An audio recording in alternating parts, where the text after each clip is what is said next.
this video I'll show you how to seam up or finish off the back of an oval-shaped amigurumi piece such as this one.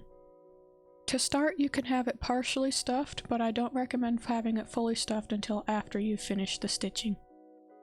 You'll need your yarn needle as well as a length of yarn in the same color as the body.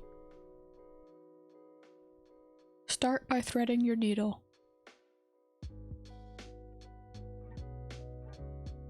Now that we've threaded the needle, find the middlemost stitch at the end of your amigurumi piece. Bring the thread up through the back loop only of the stitch. Now make a double knot using the two ends of the yarn. Tuck the short yarn inside. Bring your needle up through the front loop only to the stitch to the right of your knot. Now you're going to do the same for the stitch that does have your double knot. Repeat for the stitch to the left. Now pull it tight to cinch the 3 stitches together. At this point I find it easiest to rotate my work before I continue stitching. Bring your needle up through the front loop only of the top stitch closest to the cinch.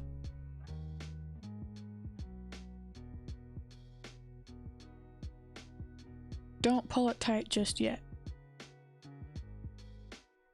Now bring your needle up through the front loop only of the bottom stitch closest to the cinch. Repeat for the next stitch at the top or other side.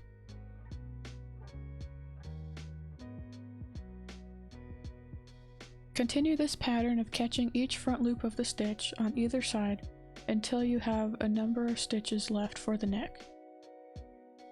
Be sure to avoid having your stitching cross like this.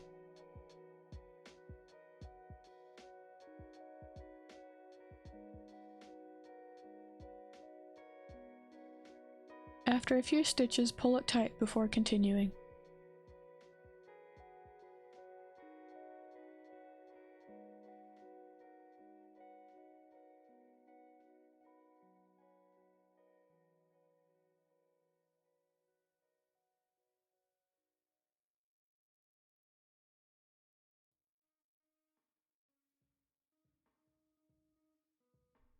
Make sure you've left enough stitches to work the neck.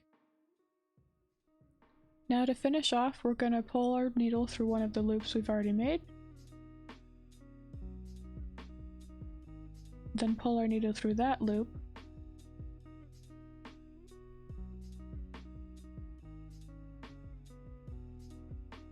And then pull it through that same loop one more time before pulling it tight.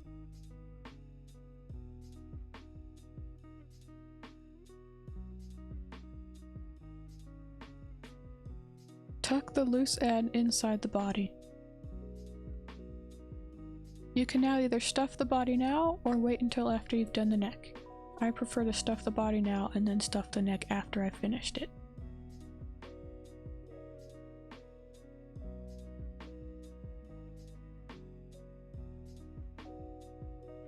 We're now ready to proceed to the neck. As you can see, the previous row of the body ended on the neck, so we can continue off of that as the neck. Begin working the first round of the neck like you would normally.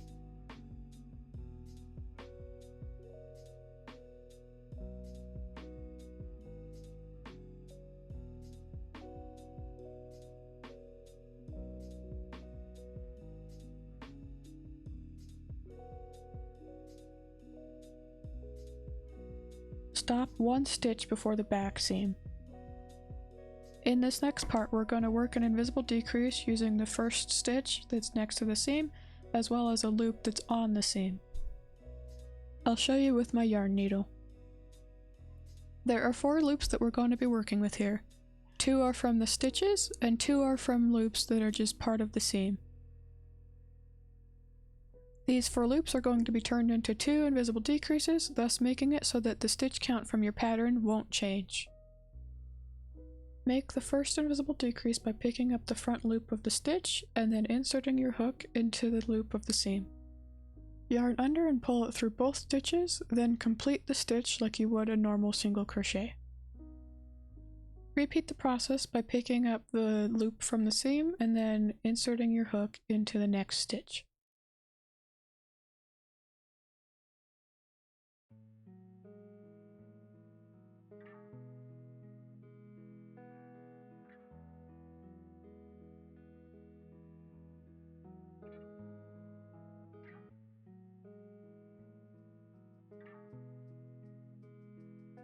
Now complete it like you would a single crochet. You'll now continue the rest of the row as your pattern says.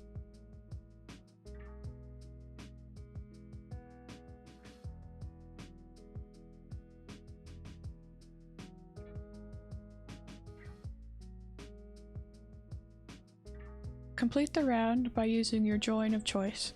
I'm using an invisible join here.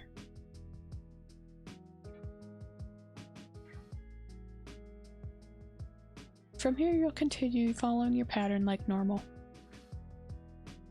If your pattern has left you without a working end, i.e. it was finished off as the last row of the body inside the seam, then you'll have to start the neck as a standing stitch. To do this, start by making a slip stitch with your hook. Fold the yarn over your hook, twist it away from you, yarn over or under, and then pull it through like you would a chain. Now you can pull it tight, and there's your slip stitch completed. Depending on your pattern, where you start your standing stitch may or may not matter where it goes. In this case, I'm starting it on the front of the neck, but your pattern will take priority. Start working the row like normal.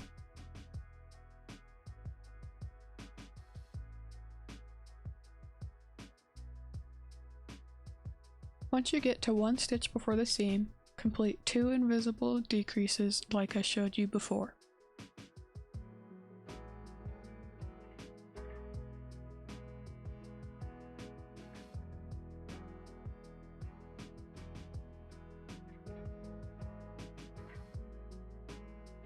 Continue following your pattern for the rest of the row.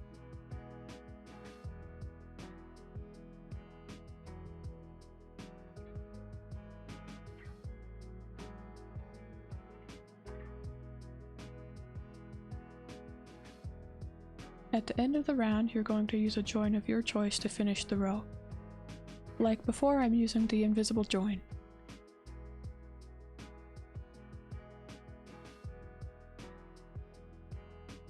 You can now continue following your pattern like you normally would.